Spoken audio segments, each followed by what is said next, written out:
game. Everybody was talking about your insane run when you had everybody working with you. What was it like coming off of that one? Are you still kind of buzzing from it? Yeah, that was definitely one to remember. I've never had to play that long. I just kept moving my feet and waiting for the whistle, and I guess everyone was just pushing the pile. The guys, the O-line, were doing a good job at that, so it was one of my favorite plays of all time for sure. Like, how many times have you been told, like, just keep moving your feet, right? That's like a thing Yeah, you're told as a back, like, right from the beginning to, like, see what can happen with that. Do you have coaches or parents or someone yeah, coming and telling you, like, we told you? yeah. I don't know. My Coach Feller, always tells me to like run through contact, and we always work on, keeping our feet buzzing. So he just told us like it's in the drills. It's in the drills we do. So I guess, do you have any sense of how many people were in that pile? I mean, does it get really tight, or like what is the feeling in there? um, it is pretty tight. It just feels like a mob, basically. Like you're just moving with the mob, doing what you can. That's what it feels like. It's pretty cool though.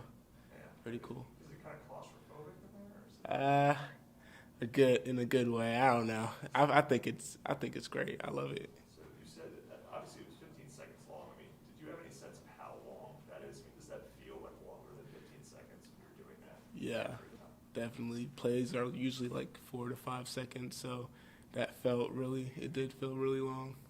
Your legs burning? Or? Nah, I just it is my nature. Just keep moving, so I felt all right.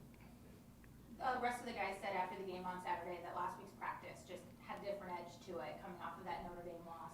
How do you go about recreating that this week? You know, Dabo keeps telling us, so I'm sure he said it to you guys a bunch of times, managing a loss and now managing success. So how do you guys recreate that? We just got to keep our foot on the gas, work hard every single day in practice, just like it's game day. But I mean, it's not like you guys weren't working hard, Yeah, right? Like you guys were. And so like yeah. what felt different? How can you kind of describe what felt different about last week? We just had a greater appreciation for what it takes. We came off a long winning streak, so having that loss, definitely showed us that we have to put the work in. We have to bring it every single day, and that we can lose. So, it just made everyone look at things different and come to work in a different sense of manner. I guess going back to the pile push again, like, so the first time you watched it on film, were you surprised by how many people were there? I mean, did you, again, you had a sense there were a lot of people, but when you see it, I think there's about 7 or 8 Louisville players there. And was that at all surprising to you? Yeah, that was pretty surprising. In the pile, I didn't really know how many people were around me, but to see that it was that much is pretty cool. And going back to your relationship with Will, we talked to you about that, I guess, multiple times, but to go back even to recruiting, obviously Will's a 5-star, you were really highly rated 4-star. Why were you willing to, come and share with another player like that? Did you have any other teams selling you on, like, you could be the main guy here, like, don't go over, you're going to be with that other guy as well? Or why were you willing to do that? Clemson, it's because I love Clemson, and I feel like it was the best fit for me, and I knew why Will wanted to come here. It was the same reason I did, the culture, the championships, the coaching, it's unimaginable. It's crazy here, so, we both had that in mind, and, we met and had that connection already, so why not follow what you feel is truly right? I guess, why do you think you guys clicked? 'Cause, I mean, he seems like a very more intense, loud, more vocal guy. You're kind of a quiet guy. Why do you think you guys clicked? Well, I guess opposites attract. I guess. I mean, I'm pretty chill. How he is. He's chill too, but he can be really tense, as you said. But he's a great dude, great friend, great guy. So there's no difference in that, and I just treat him like my brother. Honestly, it's my brother. That's how I see him. I think he was talking, a couple you guys are around each other so much, you pick up on each other's language and you like learn from each other. I mean, is there anything that he says or does that you've now adopted or picked up that you can pick up on? Sheesh. Probably just random words I say. Like, I always say, I'm from the North Atlanta, and they say that sometimes, and yeah, I think it's pretty funny. So he says that now. Yeah, he says it. Yeah. Phil, you guys are headed into the fourth quarter of your guys' season, and that's something that Dabo talked about after the game on Saturday. What's kind of the shift in mentality when you do enter the fourth quarter of the season? It's championship season, so every game is a playoff game, so we have to come to work with the same intensity we have been all year. We have to, be in the weight room, be in the film room, take that extra time for ourselves individually as well as the team watching film. We just have to amp everything up in order to, finish the way we want to. And then you guys are honoring the seniors on Saturday. What have you learned from the senior class while you've been here? From the senior class, I learned how to win. They're undefeated at home. The guys, the seniors, they do a great job of leading this team, being the example, and they're men that I look up to. So they've made me, in turn, a better man, and I really appreciate all of them. I'm assuming we won't talk to you next week, so I wanted to ask you some things for next week. You guys get to spend Thanksgiving together.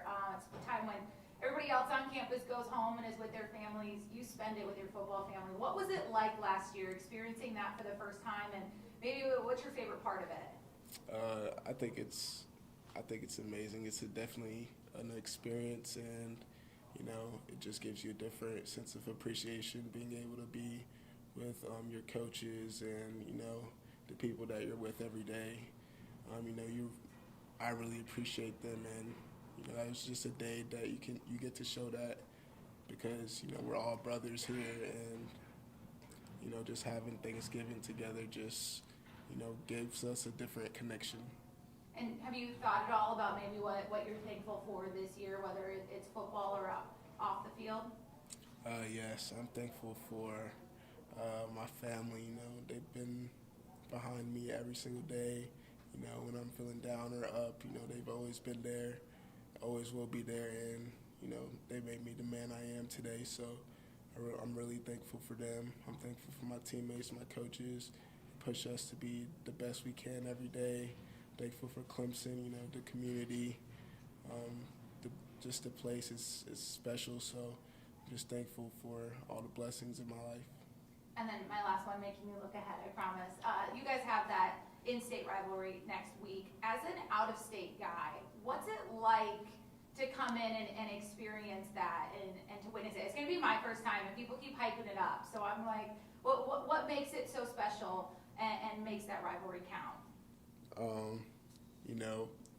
Coach Sweeney always gives us the background on the game before we actually play it, and you feel attuned of it. You feel a part of it, and that's how I really feel about it. I feel like I'm from South Carolina, playing that game, so it's definitely a big game in my mind, and a game that I definitely look forward to and want to win. Were you surprised at all that how easy it was to get wrapped up in an in-state rivalry that it isn't your state, that you didn't grow up obsessing over? No, actually, I just really thought about it from you saying it right now. I never thought of it like that. As soon as he brought it up, I just felt a part of it, honestly. That's super cool. Thank you. Yeah, this is just Shipley. Ron, what was your vantage point on the hurdle and two guys trying to tackle him? What was your immediate reaction? I was just awed. I just stood on the sideline, raised my hands. It was crazy. He just hurdled the guys and split the two dudes at the end. That was just the ultimate highlight. So I'm really proud of him for that, and I thought it was the best run of the night for sure. Have you ever seen anything like that in practice from him? Do you have any idea that he has that in him, or is that completely surprising when he goes? Nah, it doesn't surprise me. You know, he practices it. You know, he showed me a video of him practicing it, and you know, practice comes into the game. You know, the habits lead into the game. So, you know, I was awed definitely, but I wasn't surprised. So he actually practices hurdling, I guess? Yeah, he does. How does he practice? With his trainer. I'm pretty sure the video is like on Instagram or something, but it's of him practicing hurdling, and then, you know, it transitions into the game. So it looked exactly alike, so you could tell. What's the hardest part of that run? Is it the hurdle, or is it when you fall, I guess you get land back on your feet to actually keep balance with the two guys hit them from both sides? Yeah, definitely that. Just to have the poise to stay still and, you know, land the balance and then finish is definitely tough. Wait, so are you adding hurdling to your practice repertoire? Is it Yeah. already in there? Yeah, it's in there. It's in there. It's in there. Any questions for Phil from Zoom? Hey Phil, this is Anna. Dabo said today that he thinks the running backs, particularly referring to you and Shipley, are the best part of the team right now, just in how, you know, he knows what to expect out of you guys week in and week out. What does that mean to you when you hear that? It just brings the whole room confidence, you know. Just knowing that, you know, the head man has trust in us just makes us want to keep going hard for the team, keep pushing the guys, and it just shows that we have a responsibility to, you know, be the standard, hold the standard, and, you know, we love that responsibility. You also talked about your confidence. Just in the past month, with increased opportunities and production that you've had, how do you feel like your confidence has moved? I definitely feel like my confidence has taken a raise. You know, seeing the hard work pay off is definitely rewarding. So I have no choice but to get more confident, and so yeah.